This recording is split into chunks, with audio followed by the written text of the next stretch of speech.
महागौरी का अवतार है। आज आप लोगों ने माँ का हवन किया, महागौरी का। और कल सिद्धिदात्री च, कल जो है सिद्धिदात्री माँ प्रकट होती, जो मांगो वो सिद्धि देती है।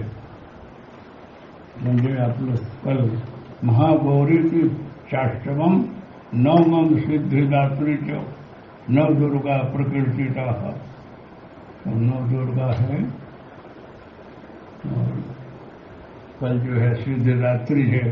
आप लोग प्रेम से हवन करना, प्रार्थना करना कि माँ आशीर्वाद दो कि आप लोगों को जो शुभकामना हो पूरी हो। देवता देवी की उपासना करना हो तो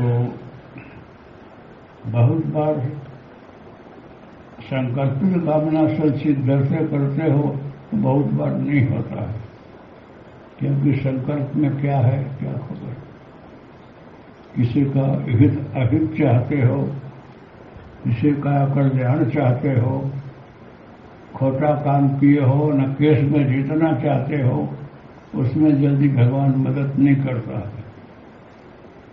इसलिए कभी आप लोग साधना उपासना करते हो और कोई काम के लिए और नहीं सिद्ध हुआ तो अश्रद्धा नहीं रखने का, घबराने का नहीं। भगवान न्यायी है, वो न्याय करेगा, किसी दूसरे रास्ते से आपका कल्याण कर देगा। लेकिन जो भूल किया वो सजा तो होगी।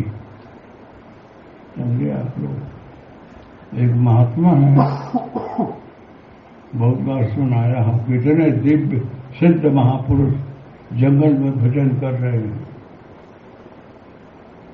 महाराज के यहाँ चोरी हुई, डाका पड़ा, अब सामान लेकर सब चोर लोग भागे और पुलिस पीछे पड़ी पकड़ने के लिए। तो डाकू चोर को लगा कि ये सब पुलिस वाले हैं, सब मशीन गन के साथ है, मार भी देंगे और माल भी ले लेंगे, तो जान तो बचा गए। तो उन लोगों ने महात्मा जंगल में भजन कर रहे थे, उनके रूम में रखकर भागे जान बचाने के लिए। महात्मा को खबर नहीं है, आंख बंद कर ये भजन में है। चोर लोग एक कोने में सवार होकर भाग गए। सिपाही लोग आए, देखे कोई है नहीं, जहाँ झोपड़ी है उसमें देखने गए। बोले इसमें एक महात्मा ध्यान में बैठा हुआ है और साइड में देखा को कुछ सामान है, और सामान राज्य दरबार का था। तो चोर तो सिपाहियों को लगा कि महात्मा जो है चोर डाकुओं का सरदार है, चोरी कराता है और यहाँ ध्यान में बैठा रहता है दिखाने के लिए, इसीलिए इसको पकड़ो। महात्मा को उठाया कि उठो। तो आंख बंद करके बैठे रहते हो, यहाँ चोरी करवाते हो। हमको तो कुछ खबर नहीं है। कुछ खबर नहीं क्या, ये प्रत्यक्ष प्रमाण है, तुम्हारे यहाँ माल निकल रहा है चोरी का, चलो उठो। सब कड़ी लगाया, ले गया महाराज किया। महाराज को बोला ये आंख बंद करके बैठे रहते हैं और चोरी कराते हैं, इनके हाथ से सब सामान निकला है, ये तो बहुत बड़ा गुनाह है। और लोग चोरी करें तो उनको तो दंड दिया जाए, इनको तो भयंकर दंड देना चाहिए, जो कि इस भेष में ऐसा करते हैं। इसको ऐसा करो कि फांसी पर लटका दो, किसी झाड़ के नीचे लटका दो। तो पहले की फांसी बांस की होती रही, ऐसे ऐसा खींच करके बांध करके गले में लगा देते रहे और टंगा दे, रीब रीब कर लोग करते रहे, एकाएक नहीं हो जाता रहा, खुजता खुजता करते रहे, सजा होती रही। इस प्रकार से उनको लौटका दिया।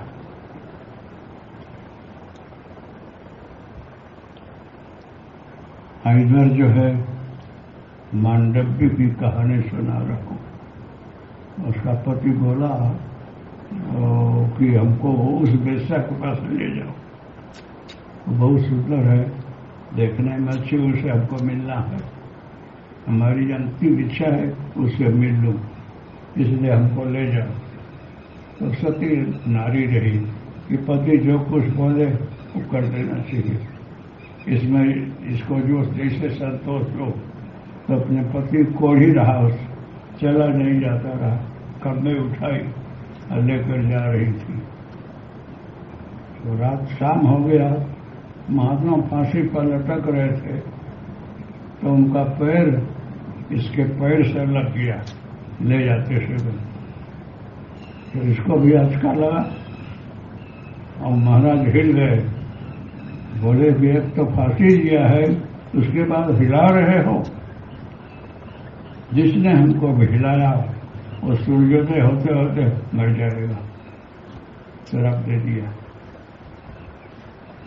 फांसी पर लटकाया, उसको कुछ नहीं श्राप दिया, और ये निर्दोष व्यक्ति का सर लग गया, महाराज ने श्राप दे दिया, उनको ख्याल नहीं आया।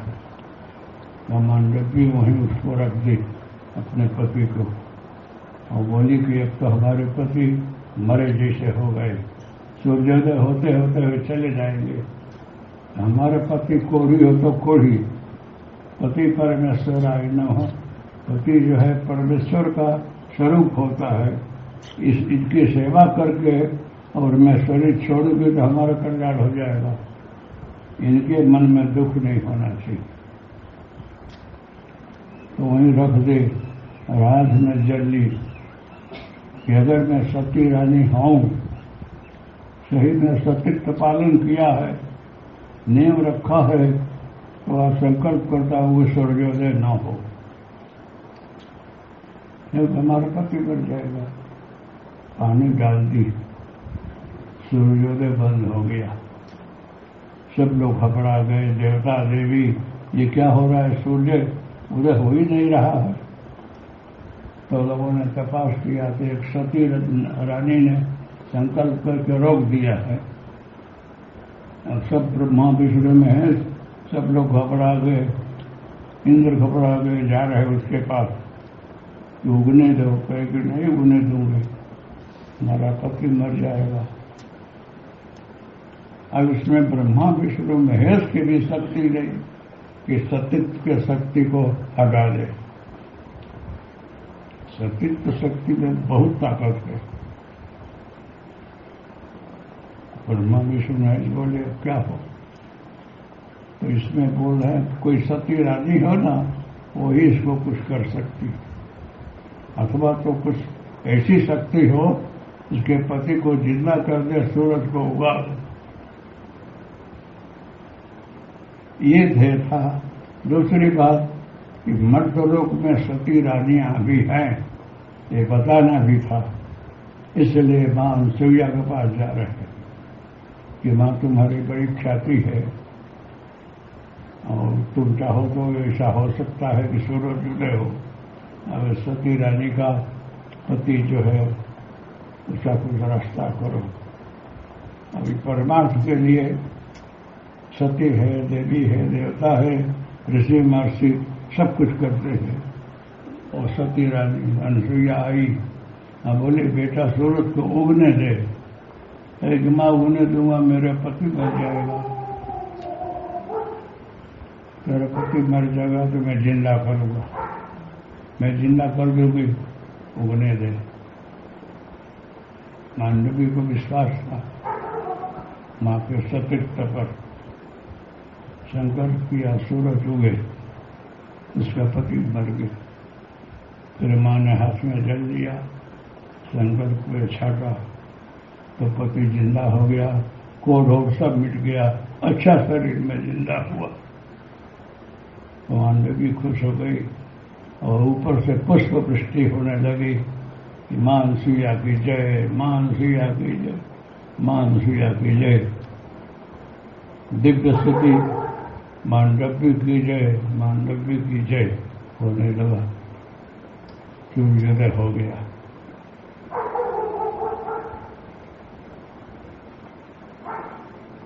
ये सतीत्व की शक्ति है।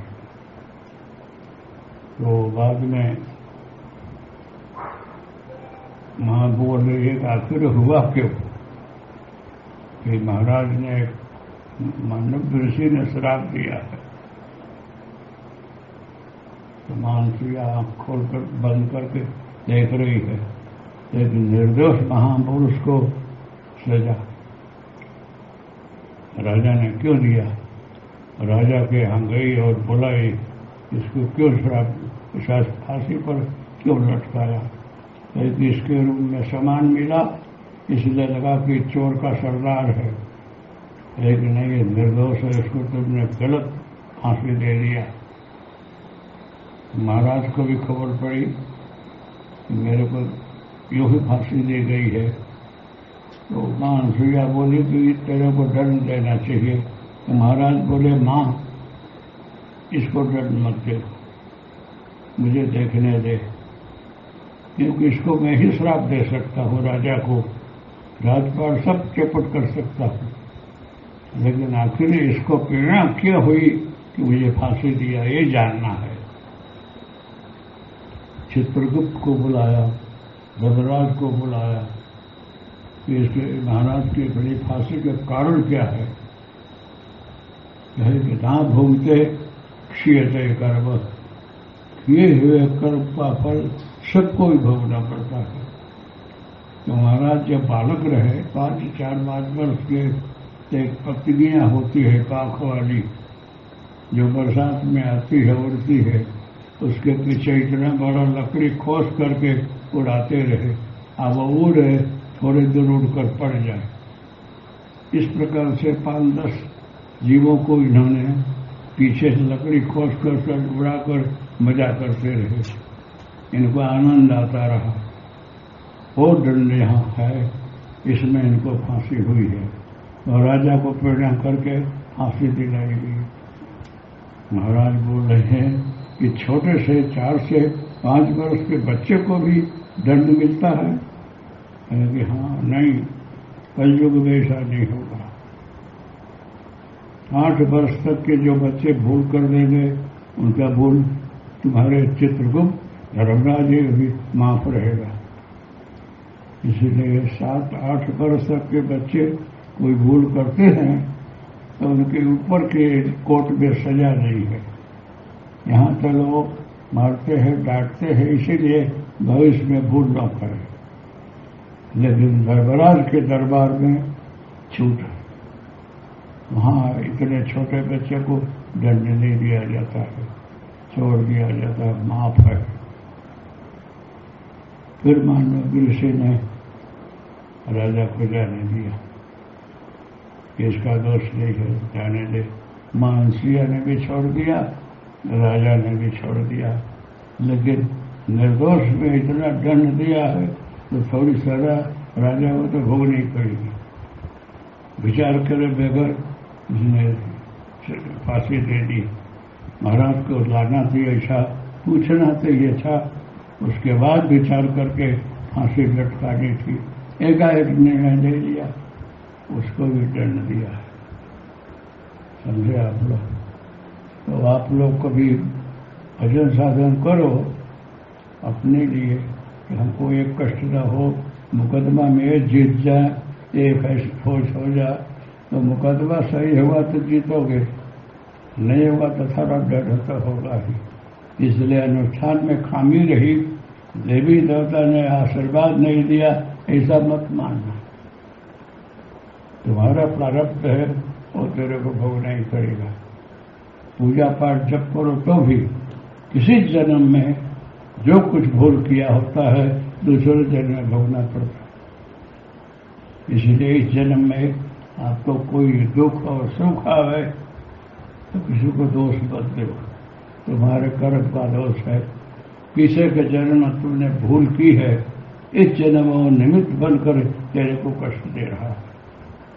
तो बहुत विवेकी और अच्छे आदमी सामने वाले को माफ करते हैं और भगवान से प्रार्थना करते हैं, हमारी जो भूले हुई हो हमको सजा दे दो और किसी का दोष मैं नहीं देती हूँ, मैं अपने कर्म का फल भोग रहा हूँ। ऐसे करके लोग भोग लेते हैं, दूसरे को दोष नहीं देते हैं।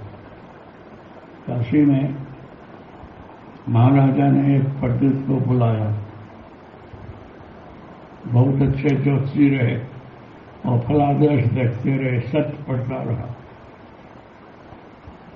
महाराज ने बुलाया तो ज्योतिषी जी उस दिन बाहर गए रहे, उनका लड़का रहा, बड़ा हो गया रहा, वो भी फलादेश बहुत अच्छा करता रहा, छुपा कर लड़का रहा।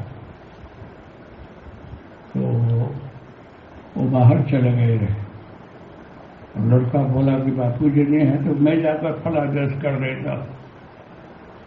तो माँ ने बोला कि चलो अच्छा है। लड़का गया, फलादेश किया और राजा खुश हो गए, सब सच्चा पड़ा तो ₹1,00,000 इनाम दिया। इस उम्र में इतना अच्छा फलादेश करने वाला इनाम दिया।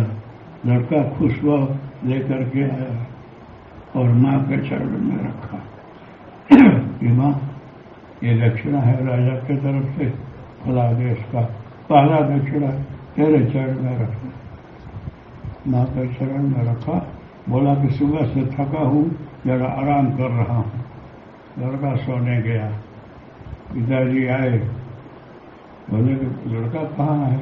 यहाँ तुम्हें चमत्कार हुआ, महाराज के यहाँ गया, फलादेश किया, इनाम मिला, ये देखिए। जब से ये बोले है कहाँ, वो के ऊपर सोया है, ये बात पूरी हो गई है, अब वो नहीं होगा। ऊपर जाकर देखे उसका शरीर छूट गया। गए जन्म में महाराज का 1,00,000 उसके पास लेती थी, इस जन्म में चुका दिया। एक ही साथ चुकाया तो धर्मराज के बंधन से छूट गया, चला गया। बोले कि धीरे धीरे कमा कर देता तो रहता। एक साथ 1,00,000 लाया, अब वो गया, जाकर गए तो चला गया रहा। माँ रोने लगी तो वो जोशी बोले कि हमको तो ज्ञान है, तेरे को भी समझा रहा हूं कि इसका ये सही था। जिस दिन 1,00,000 चुका देगा चला जाएगा, वो नहीं रहेगा। समझे आप लोग, कभी कभी ऐसा हो जाता है। यही बंधनी से एक भाई आया, एक आदमी को खंभे डाल करके बोला इसको कमर का दुखावा है, अच्छा नहीं हो रहा है, मिटता ही नहीं है, क्या करा वादा है, आपके पास लाया। मैंने बोला मैं डॉक्टर नहीं हूँ, किसी डॉक्टर से मिलो और कुछ विधि विधान करो। तो विधि विधान तो करूँगा, डॉक्टर से मिलूंगा, एक बार आशीर्वाद तो दे। हमको यहाँ शराब मिलता ही नहीं है, यहाँ आशीर्वाद ही की वृष्टि होती है। ऐसा करो इसके हाथ से थोड़ा तुला दान करा दो और 7-8 हजार रुपया कहीं दान धन करा दो। किसी गरीब को, किसी पाठशाला में कोई दर्दी को 7-8 हजार रुपया दिला दो और कुछ दान धर्म कर दो, उससे भी फायदा होगा। सहज में बोला गया और वो भाई गया, बोला कि जहाँ जाते वही दाने धर्म की बात आती, अपने पास हो कि ना कहाँ से करे। लेकिन उसके पास था, कंजूस था, नहीं किया तो और पीड़ाने लगा। वो तो जब तप करने लगा तो रात में कोई महात्मा बोल रहा कि गए जन्म में इसके पास 3,000 रुपया किसी का लेती देती थी, तो इसने वापस दिया नहीं, तो उसका ब्याज जोड़ करके 7-8 हजार हो गया है। तो बापू ने सहज में बोला कहीं दान दे देगा तो जल्दी अच्छा होगा, तूने नहीं दिया। अब जो है 20,000 खर्चा कर दिया है, फिर भी नहीं मिट रहा। तो बहुत भूल हो गई। तो मैं जाकर कुछ उसके हाथ से आकर संकल्प किया कि पुरानी लेती देती चुकवा दूँ। तो कुछ दिया, कुछ फेर पार हुआ और हमको आगे का याद नहीं है, इतना याद है। ये पत्थर चट्टी वाले महाराज है ऊपर, अंबाजी के नीचे पत्थर चट्टी है। उनका लड़का ग्रेजुएट हुआ, बीए, कोशिश करे नौकरी नहीं लगे तो ग्रेजुएट हो गया, उसके बाद पागल हुआ। एक तो महाराज गरीब आदमी, लड़का जो है नौकरी न लगी, गांडा सा हो गया। बहुत उसके लिए फिरे, कोई बोले 2 फुट पकड़ा है, कोई बोला 3 पकड़ा है। आखा भारत में खर्चा कर करके थक गए, मिटा दे। तो बोले पुलिस महाराज के पास जाओ, लेकिन जहां जाते वहीं खर्चा होता है। भगवान के यहाँ जो कुछ मिलता है वो जहां जाता है खर्चा हो जाता है। चलो एक बार जाओ यहाँ, तो सहारनपुर हनुमान गए, वहां भी गए तो मिटा नहीं, कोई इधर से उधर निकलना पड़ता है। उसमें गुफा है, उसमें से पार होकर निकल जाए तो भूत सब भग जाता है। तो वहां भी गए, कितने बार निकले लेकिन मिटा नहीं। फिर यहाँ आए, बोले बापू दुनिया फिर कर आया। सहारनपुर हनुमान जी गया, वहां भी भूत नहीं छोड़ा। तो क्या है इसको? हमको महाराज तो मुझे भी खबर नहीं, लेकिन वहां ध्यान में बैठा हो तो जवाब मिलेगा। महाराज से प्रार्थना किया, ये गरीब ब्राह्मण है, पुजारी है, दुखी है, इसकी प्रार्थना आप सुने। तो महाराज जो बैठे रहे उन्हीं को ध्यान लगा, तो बोलते हैं कि सुनना चाहता है पुजारी, 62 स्वामी नाम रहा। महाराज हाँ, तुम्हारा लड़का गए जन्म में क्षत्रिय रहा और खूब दारू पीता रहा। जिस गांव में रहता रहा उस गांव में बहन बेटियां कुदरती हाजत के लिए बाहर गई रही। पहले जाते रहे लोग कलसा लटका लेकर के, बाहर गई रही। इसमें एक ब्राह्मण की कन्या रही, अभी विवाहिता होकर आई रही, वो भी साथ में गई रही। तो लोग आ रहे थे, आई दारू पिया रहा, उसमें उस छोकरी को पकड़ा। वो भाग रही थी कि नहीं मत को छोड़ रही, लेकिन नहीं माना, उसको पकड़ा जबरदस्ती। थोड़ी देर में छोड़ दिया, लेकिन एक बार तो पकड़ा। तो उस जमाने में नियम रहा कि किसी विवाहिती कन्या को जो अभी अभी शादी करके आई हो और उसको कोई पुरुष छू दे और समाज को खबर पड़ जाए तो उसको त्याग देते हैं।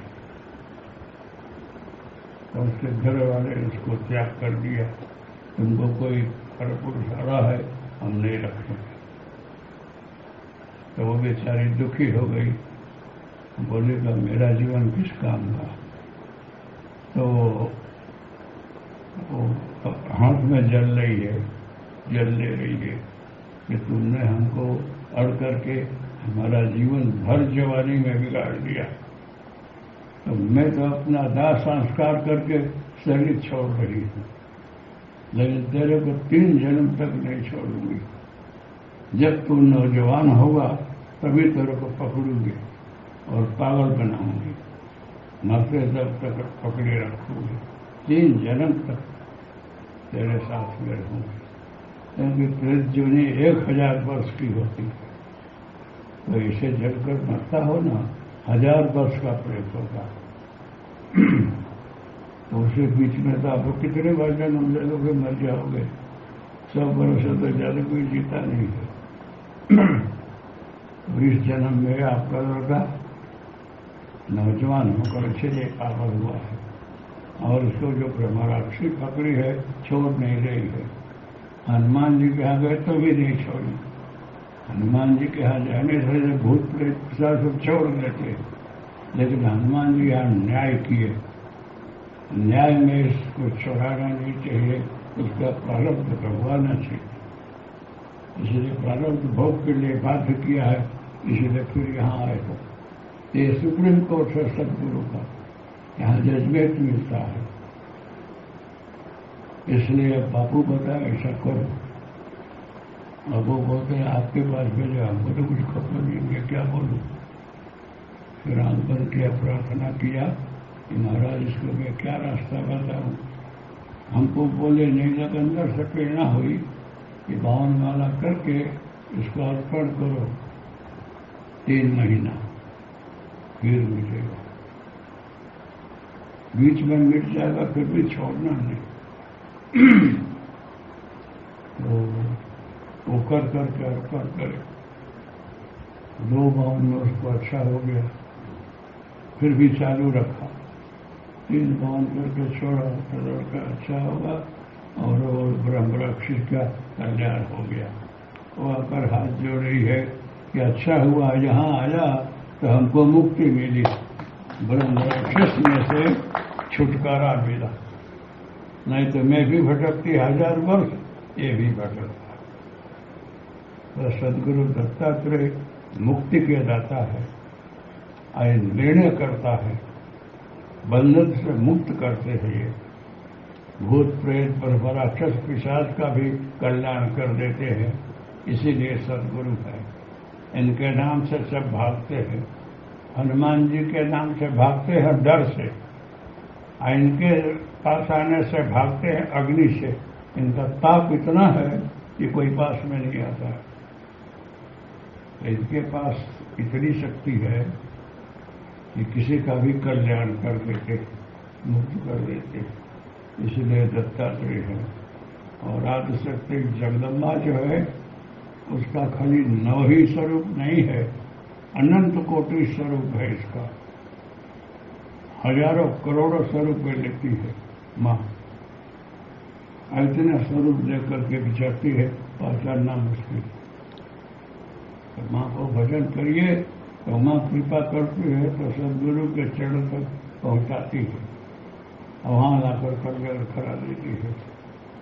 इसलिए माँ की और दत्तात्रेय की बखान करना किसी के वो नहीं है। शेषनाग सरस्वती भी थक जाए, इतनी महिमा इनकी है।